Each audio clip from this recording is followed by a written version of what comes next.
Well, hello, it's Bruce Williams again, and it's Friday, and it's time for Growth Path Challenge number 33.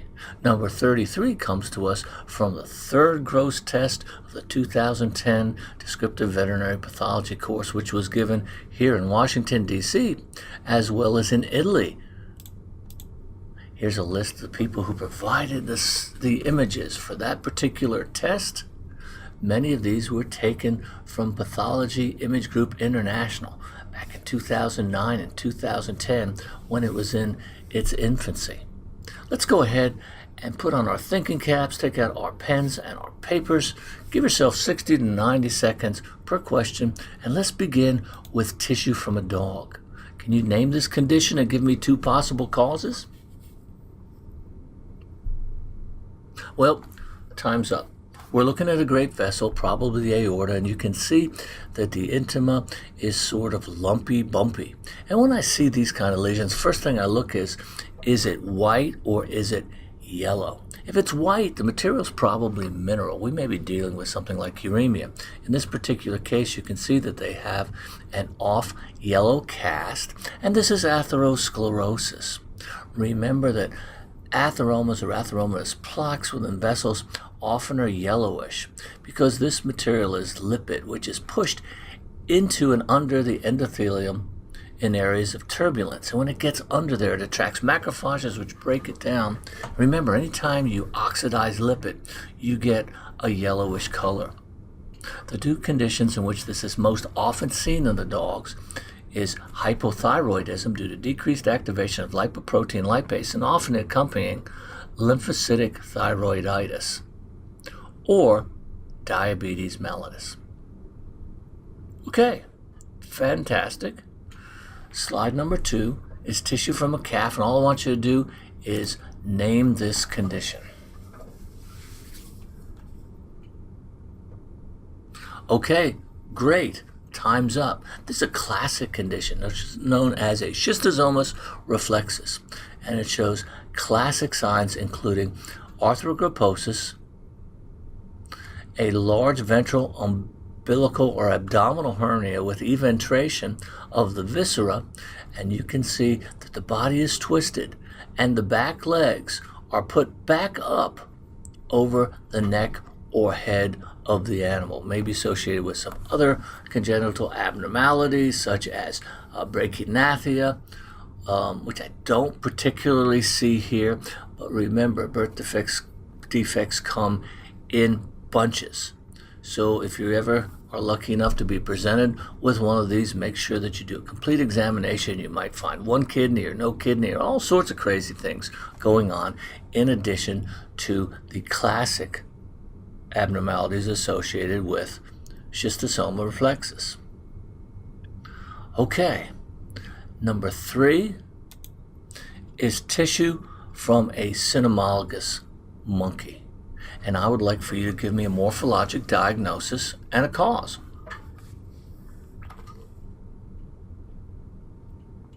Okay, time's up. Here's a classic respiratory parasite from wild-caught macaques. You don't see them in captive-born macaques because the animals are generally on a good parasite control program, but you do see them in the wild macaques. And these lungs are a diffusely grayish brown to black, and you can see scattered through these areas of lucency or a golden color.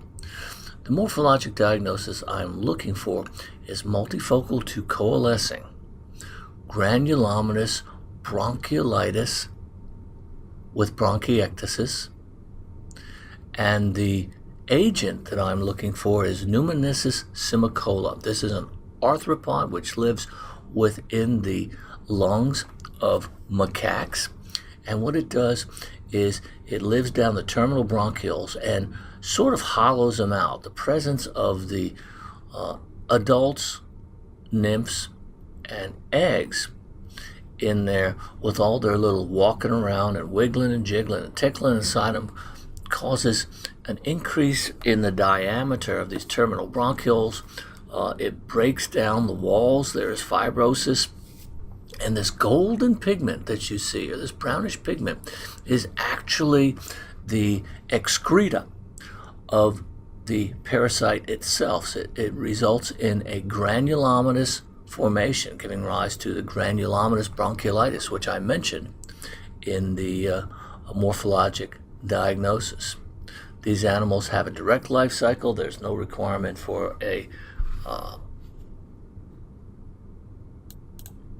intermediate host, so it can be passed from monkey to monkey, macaque to macaque when they congregate.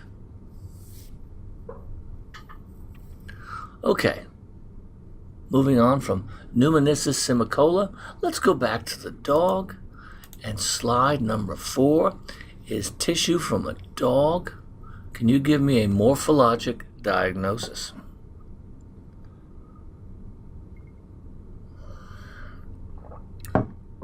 Okay, let's remember Williams' rule of bubbles number 1. If you see bubbles, you're probably looking at cystic endometrial hyperplasia, and that's exactly what we're looking at here, even though we don't see the other horn. But there aren't a lot of other things that look like this. Okay, cystic endometrial hyperplasia in the dog often results as from low-grade irritation, possibly low-grade bacterial infection of the uterine lining, and tends to get worse over time. This is a condition that in some species, like mice and rats, age plays a major role. It's very difficult to find a mouse over 15 months of age that doesn't have some degree of this. But just remember those bubbles and think, at least for a moment, can I be looking at the uterus? And we certainly are here. We see it in a wide range of species, associated in big cats with implantation with birth control to keep them from breeding in captivity. Very common lesion in multiple animal species. Hey, let's stick with some small animals. Here's a great picture of a fixed organ from Dr. Taryn Donovan of the Animal Medical Center in New York City. This is tissue from a cat. I'm looking for a morphologic diagnosis on this. And let's name an associated condition. Okay, time's up. Hopefully everyone identified this as the heart. We're looking at the left ventricle. It is slightly twisted. Here's papillary muscle. Here is the aorta. Here is what is likely the left atrium is greatly dilated, and you can see the chamber of the left ventricle is markedly diminished, almost like a slit. You can see these sort of white areas within the fixed myocardium. This is commonly seen in animals with hypertrophic cardiomyopathy. Sort of whitish appearance that you see is simply the addition of very large myofibers and gives a sort of whitish appearance to the myocardium. The left atrium is commonly enlarged in these particular animals as a result of an inability to fill the greatly diminished left ventricle during diastole, so the blood is going to back up in here, and over time we're going to have left ventricular dilatation. There are 2 associated causes that you should be familiar with. One that probably arises from this dilated left atrium, because there is stasis of blood here, and you may form a thrombus. And sometimes those thrombi will break off. They will shoot through the left heart into the peripheral circulation, and they're going to get stuck down at the distal part of the aorta. So if you said distal aortic saddle thrombus or saddle embolus, which is probably a more specific name for this because they're really not attached to the wall, I'm going to give you full credit on that. There's a possibility maybe there's a pre-existing condition such as hyperthyroidism, okay, or thyroid functional thyroid adenomas, which cause an increase in the basal metabolic rate of the animal. The heart has to beat faster, and over time you will get increase in fiber size of the myocytes in the interventricular septum, left ventricular free wall. I think I asked you for a morphologic diagnosis on this, and that would be my morphologic diagnosis: diffuse hypertrophy of the interventricular septum and left ventricular free wall. If you threw in the left atrial dilation, good for you, wasn't required for all of the points. And these hearts often weigh upwards of 23, 24, 25 grams. So it's always a good idea to weigh the heart when you take it out of a cat that you suspect of hypertrophic cardiomyopathy. Because if it weighs 28 grams, you pretty much have your diagnosis made for you. Okay, moving on to slide number 6. This is tissue from a cat. Can you give me a morphologic diagnosis and a cause?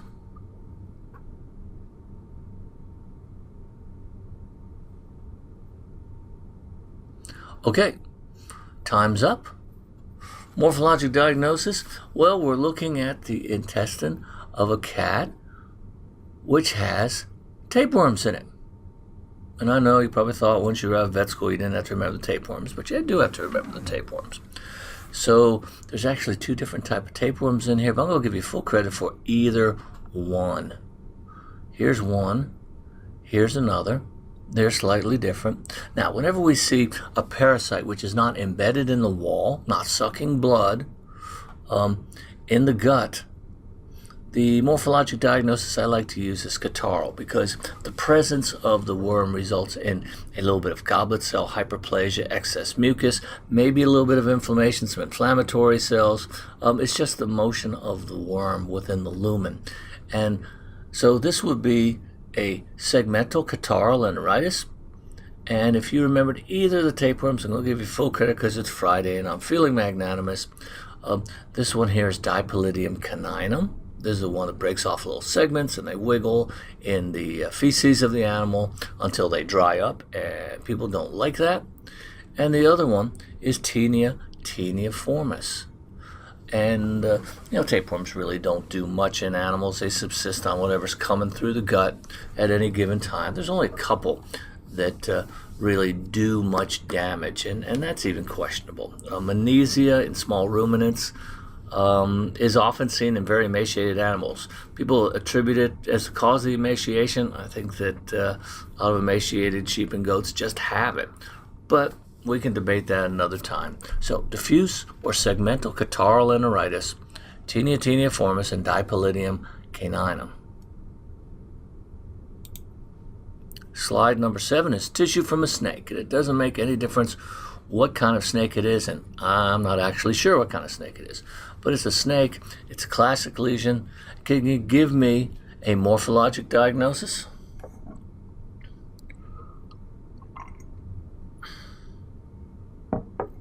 Okay, time's up. Diffuse visceral gout. Looks like we're in the area of the liver. The liver is covered with these large crystals. They're whitish crystals. And in a snake, we're going to think about visceral gout.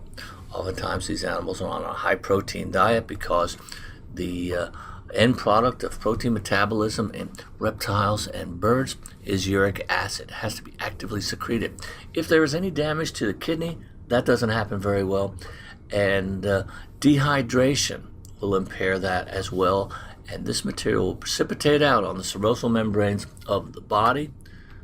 Visceral gout. You can also see it in the joints of reptiles as well. Aren't a lot of good joints to examine in snakes. So it's going to go somewhere. It's going to go on the serosal membranes of the viscera. Visceral gout.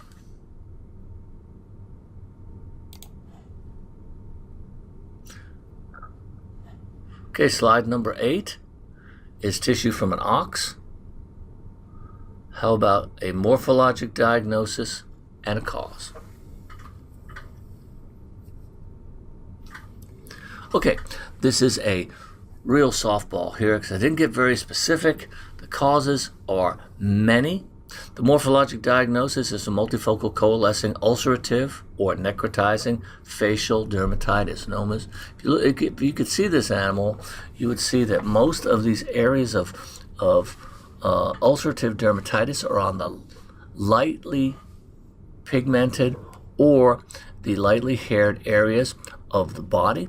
This is classic lesion for photosensitization. So this animal has some predisposing cause, has gotten into something, has a genetic defect, or has significant liver damage, which prevents it, or I shouldn't say it that way. We should break this down a little easier. Type 1 is that it's gotten into something, whether it's phenylphthalein, St. John's wort, buckwheat, phagopyrum. There's a lot of different compounds that will when it is partially metabolized in the rumen or by the liver, will generate a photosensitive compound, which when it gets into the circulating bloodstream and into these areas, these lightly colored or lightly haired areas where it can be excited by sunlight, will result in severe photosensitization. If you ever take tetracycline on a regular basis, your doctor is going to tell you not to go out in the sun, or some of the anti-malarial drugs, same exact thing. You will become photosensitized.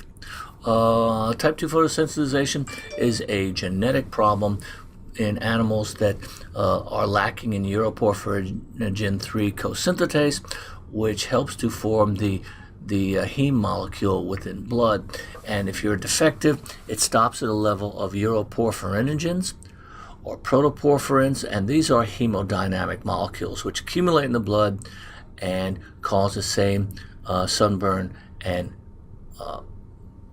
burn skin on the lightly pigmented areas. The urine turns brown in those animals exposed to sunlight, and interestingly enough, the pigment gets into the bones and the teeth, where it becomes,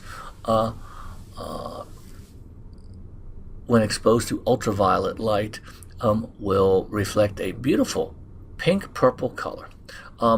Type 3 photosensitization usually is associated with cirrhosis, damage to the liver, and an inability to properly convert chlorophyll. And the result is an intermediate compound, which itself is photoexcitatory as well. So that's photosensitization. There is a type 4, and those are where all the unknowns are lived, who will eventually move probably into type 1 or type 3. So photosensitization, look for it in sheep and goats and cattle on the lightly pigmented areas. Slide number 9 is tissue from a cat. Can you give me the morphologic diagnosis and name a likely breed? Okay, well, this is a simple one. Can you count? If you can, you'll get this one right.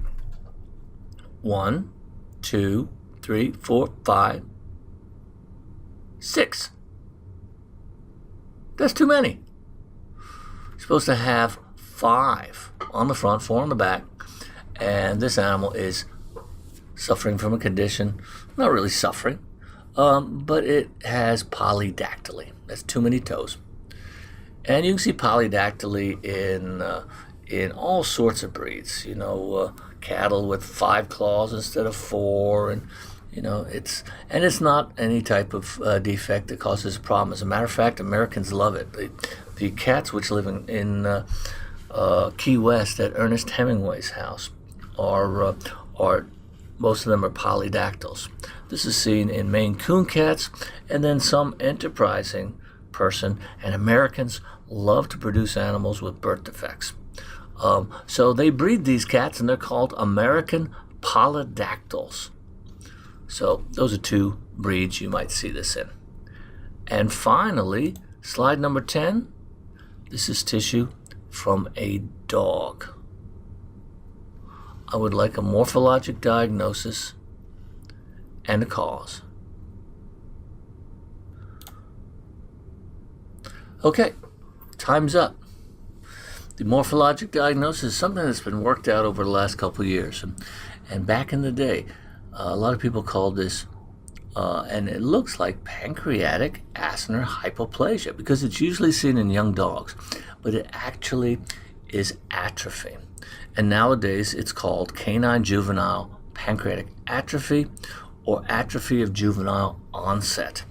And it does develop, it doesn't develop well. And the key to this is that when, in this particular condition, when the acinar tissue atrophies, now what you're looking at here is you're looking at all the islets. So that's not affected. But when the acinar tissue atrophies, it does so without scarring.